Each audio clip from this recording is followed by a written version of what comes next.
लगातार जो रवीश जैदी जी है वो वहां पे लगातार कवरेज कर रहे हैं, अपने फर्ज को पूरा कर रहे हैं। आप देख सकते हैं किस तरीके से जो है पीछे की हालात आप देख सकते हैं कि इजराइल के हमले के बाद वहां के हालात क्या है, और वहां पर जो है ये रिपोर्टिंग कर रहे हैं, लाइव आप देख सकते हैं। अटैक हुआ तो ये तो न्यूज फ्लैश हो गई थी, हमने भी देखा कि उन्हीं के चैनल हेडक्वार्टर पे हुआ है। कांटेक्ट करने की कोशिश किया, नहीं हो पा रहा था। वहाँ के जो हमारे जायरीन गए हैं, या हमारे एक भतीजा, सगा भतीजा भी वहीं पे गया हुआ है, और भी रिलेटिव्स है, शादी के लड़के वगैरह है, कई को निभाना पहले है, फर्ज फर्स्ट है, उसके बाद रिश्ता है। और इंडिया गवर्नमेंट यानी इंडियन एम्बेसी और ईरान गवर्नमेंट मिलकर दोनों हमारे भारतवासियों की हर संभव मदद कर रहे हैं। इजराइल और ईरान के बीच लगातार जंग जारी है। अमेरिका के धमकी के बाद भी जो है ईरान जो है झुकने को तैयार नहीं है। उसके बाद जो है खामनाई साहब ने खुद जो है ट्वीट करके कहा है कि अभी तो जंग शुरू हुई है। इस बीच तमाम ईरान में भारतीय जो है फंसे हुए हैं, करीब 4 से 5 हज़ार की संख्या में छात्र फंसे हुए हैं, तमाम जायरीन जो है ईरान में फंसे हुए हैं। इस दौरान जो है जब इजराइल जो है ईरान पर हमला किया था तो IRB यानी Islamic Republic of Iran broadcasting एक चैनल है ईरान का, जिसके ऊपर हमला किया गया था। लाइव न्यूज में एंकर जो है लाइव न्यूज पढ़ रही थी, लेकिन अचानक हमला होने के बाद जो है वो वहां से उठकर जाती है, थोड़ी देर बाद आकर जो है अपना न्यूज कंप्लीट करती है। उसी ब्रॉडकास्टिंग चैनल में रवीश जैदी जो है लखनऊ के पत्रकार हैं, पेशे से पत्रकार हैं, वो भी वहां पर वर्क कर रहे थे, काम कर रहे थे, लगातार वहां की खबरों को जो है लोगों तक पहुंचा रहे हैं। उनके पिताजी हमारे साथ हैं, ज्यादा जानकारी के लिए इनसे जानने की कोशिश करेंगे कि उस वक्त क्या माहौल था। जाहिर सी बात है रवीश जैदी जी ने बात किया होगा, अपने पिता से बताया होगा वहां के बारे में कि वहां का हालात कैसा था। जब आपसे बात हुई रवीश जैदी जी की तो उन्होंने क्या कहा जब उस चैनल के ऊपर जब इजराइल की तरफ से हमला हुआ तो उस वक्त वहां पर उनकी मौजूदगी थी, तो क्या मंजर था, क्या माहौल था? ऐसा है कि जब अटैक हुआ तो ये तो न्यूज फ्लैश हो गई थी, हमने भी देखा कि उन्हीं के चैनल हेडक्वार्टर पे हुआ है। कांटेक्ट करने की कोशिश किया, नहीं हो पा रहा था।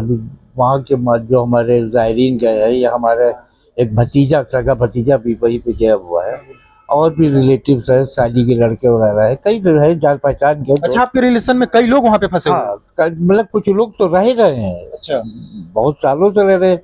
कुछ ज़ियारत में गए हुए, वो पता जैसे भतीजा ज़ियारत में गया फंसा हुआ है, तो इन लोगों के माध्यम से बात हुई, जो नेटवर्क नहीं था, तो फिर एक ने लोकल फूल से रवि से बात किया। लोकल फूल काम कर रहा था, तो बताया कि रवि से ऐसा है, हम महफूज जगह पे है। तो उन्होंने मैसेज किया कि आप परेशान हो रही है, रवि से अल्लाह का शुक्र है कि सही और सालिम है, सलामत है और मौजूद है। अच्छा, जिस दिन ये हमला हुआ उस दिन कितने दिनों के बाद आपकी रवि से बात हुई?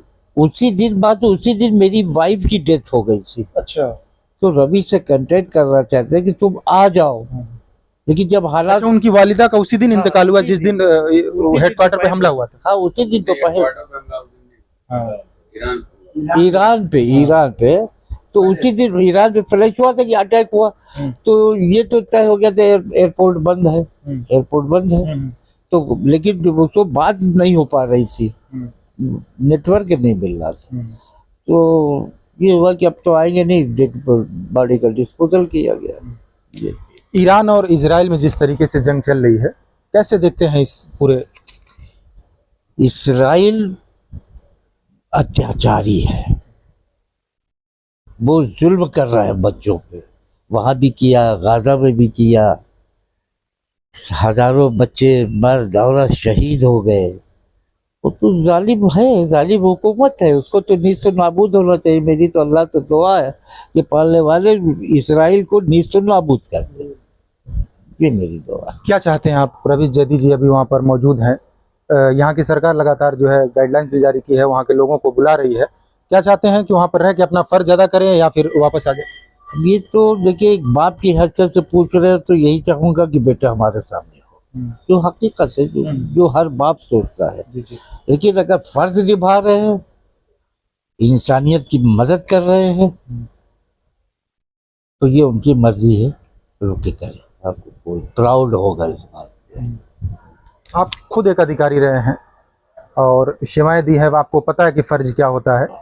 तो क्या कैसा महसूस कर रहे हैं कि एक तरफ आप बाप भी हैं, आप बेटा भी वहाँ पे फंसा हुआ है, बाप के दिल से आप चाहते हैं कि वो वापस आ जाए, और साथ में आप खुद एक ओहदे पे रहे हैं, अधिकारी रहे हैं, आपको पता है कि फर्ज क्या होता है। नहीं, फर्ज को निभाना पहले है, फर्ज फर्स्ट है, उसके बाद रिश्ता है।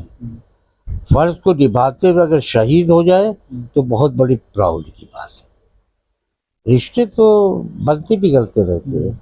फर्ज का मौका, फर्ज अदा करने का मौका एक ही बार जिंदगी में मिलता है। फर्ज निभा रहा है, बहुत अच्छी बात है। बहुत बड़ी बात इन्होंने कही है कि फर्ज जो है वो सारे रिश्तों से ऊपर है, पहले उन्हें फर्ज जो है अदा करना चाहिए। अगर उसमें वो शहीद भी हो जाते हैं तो इनको कोई गम नहीं है। उनके भाई भी हैं, ये भी पेशे से पत्रकार हैं लखनऊ में, इनसे भी जानने की कोशिश करेंगे कि जब रिपब्लिक उस पर जो ब्रॉडकास्टिंग चैनल था उस पर जब हमला हुआ तो उसके बाद जब इनके भाई से बात हुई तो क्या कुछ कहा, जब आपकी लास्ट टाइम बात हुई आपके बड़े भाई से तो उन्होंने क्या कुछ बताया वहाँ के हालात के बारे में? कि सबसे पहले तो यही कि काफ़ी देर तक ट्राई करते रहे, नहीं मिला। फिर लोकल नंबर से एक बातचीत हुई, बस यही कह रहे थे कि ज़्यादा कॉल मत करना क्योंकि जो ड्रोन है, मोबाइल की लाइट हम ऑन नहीं कर सकते हैं और हम महफूज हैं, बस इस चीज़ का ख्याल रखना, और ज़्यादा फ़ोन पे भी हम बात नहीं कर सकते हैं। फिर उसके बाद मौके पे फिर गए हैं, फिर उन्होंने अपना ये जरा उनकी वीडियो दिखाइए, कवरेज कर रहे हैं, जहाँ पर ये आप देख सकते हैं लगातार जो है जो रवीश जैदी जी है वो वहाँ पे लगातार कवरेज कर रहे हैं, अपने फर्ज को पूरा कर रहे हैं। आप देख सकते हैं किस तरीके से जो है पीछे की हालात आप देख सकते हैं कि इजराइल के हमले के बाद वहाँ के हालात क्या है, और वहाँ पर जो है ये रिपोर्टिंग कर रहे हैं लाइव, आप देख सकते हैं। ये रवीश जैदी जी है, लखनऊ में इनका घर है और ये उनका परिवार है। क्या चाहते हैं आप, मतलब वो फंसे हुए हैं, भारत जो है अपने नागरिकों को वहाँ से वापस लाने की कवायद शुरू कर चुका है, कई लोग आ भी गए हैं, क्या चाहते हैं? सबसे पहली चीज़ तो हिंदुस्तान और ईरान के जो ताल्लुकात है वो हमेशा से बहुत अच्छे रहे हैं और हिंदुस्तान अपनी आवाम को लाने के लिए पूरी कोशिश में लगी हुई है और ईरान उसका पूरा साथ दे रहे हैं। वहाँ पर जितने भी लोग हैं सबका ख्याल रखा जा रहा है और उम्मीद है कि जैसे ही एयर स्ट्राइक जो वहाँ की रुकती है तो फ़ौरन इंडियन जितने भी लोग हैं सही सलामत, जो भी वहाँ पर स्टूडेंट है, जो भी ज़ारीन है, जो भी जॉब करते हैं, वो अपने देश, अपने वतन, अपने लोगों के साथ अपने घर वालों के पास आके आ जाए महफूज। यही एक दुआ है। एक आखिरी सवाल, इजराइल और ईरान के बीच जो जंग चल रही है इसे आप कैसे देखते हैं?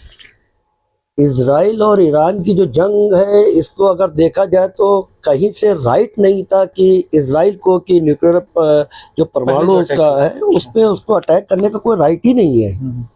उसको राइट जो भी है वो अमेरिका था, जो नाटो देश है, उनको राइट है सब चीज़ों को। मगर ये तो एक तरीके से कहते हैं दुश्मनी थी, काफ़ी टाइम से दुश्मनी चल रही थी और इनका एक ही मकसद है कि सत्ता परिवर्तन करना, खामनाई साहब को वहाँ से बेदखल करना और अपने हिसाब से लोगों को वहाँ पर हुकूमत चला, जो कि ख्याल में ही है। हकीकत में ये चीज़ कभी हो ही नहीं सकती क्योंकि हर इंसान वहाँ अपने आप खामनाई पे फिदाई है, अपने आप पे जान निसार करने वाला है। और एक खामनाई के अल्लाह ना करे कि अगर कुछ होता है तो वहाँ हज़ारों की तादाद में और भी खामनाई वहाँ पर खड़े हैं जो अपने वतन की, अपने देश की हिफाजत करने के लिए खड़े हैं। जैसे हिंदुस्तान में हर इंसान अपने मुल्क को बचाने के लिए खड़ा रहता है, वैसे हर देश जो भी मुल्क है वहाँ के जो भी नागरिक है वो अपने देश की, हर आदमी अपने वतन की हिफाजत करने के लिए बराबर से खड़ा है। उनके पिताजी से आखिरी सवाल करेंगे, कैसे देखते हैं इस पूरे जंग को आप? देखिए, एक तो ये गलत अफवाहें फैलाई जा रही है कि ईरान में जो ज़ायरीन है, जो बच्चे पढ़ रहे हैं, जो वहाँ पे रह रहे हैं, वो भूखमरी के कगार में भूखे मर रहे हैं। टोटल गलत ये र्यूमर से ईरान को बदनाम किया जा रहा है। आपके बेटे ने बताया होगा कि वहाँ पे हालात सही? हाँ, बेटे ने बताया। और इंडिया गवर्नमेंट यानी इंडियन एम्बेसी और ईरान गवर्नमेंट मिलकर दोनों हमारे भारतवासियों की हर संभव मदद कर रहे हैं। कोई भूखा नहीं मर रहा है। ये ईरान की को बदनाम करने के लिए ये अफवाह फैलाई जा रही है कि वहाँ पे जो है वो भूखे मर रहे हैं लोग। टोटल गलत है। सब आराम से है, हर को सुरक्षा दी जा रही है, सब महफूज जगह पे, कोई खतरा किसी के लिए लायक नहीं है। तो बिल्कुल ये था रवीश जैदी जो थे, पेशे से पत्रकार हैं, वो भी लखनऊ, राजधानी लखनऊ के रहने वाले हैं। इस वक्त वो जो है ईरान में जो है ड्यूटी कर रहे हैं, वहाँ का जो सरकारी न्यूज़ चैनल है उसमें उस वक्त भी वो मौजूद थे जब इजराइल ने उस हेडक्वार्टर पर अटैक किया था, तो उस वक्त भी उसकी मौजूदगी वहाँ पर थी। उसके बाद जो है वो निकल कर बाहर रिपोर्टिंग भी उन्होंने की। ये उनके पिताजी हैं, उनके भाई हैं, तमाम लोगों से हमने बातचीत की, जानने की कोशिश की। पिताजी पेशे से पुलिस अधिकारी रह चुके हैं, रिटायर हो चुके हैं। इनको पता है, इन्होंने साफ शब्दों में कहा कि पैसे जो हमारा बेटा है वो अपने फर्ज में अगर शहीद भी हो जाता है तो इन्हें कोई गम नहीं है, क्योंकि रिश्ते से बड़ा जो है वो फर्ज है। Asif Khan, news 4 nation, Lucknow.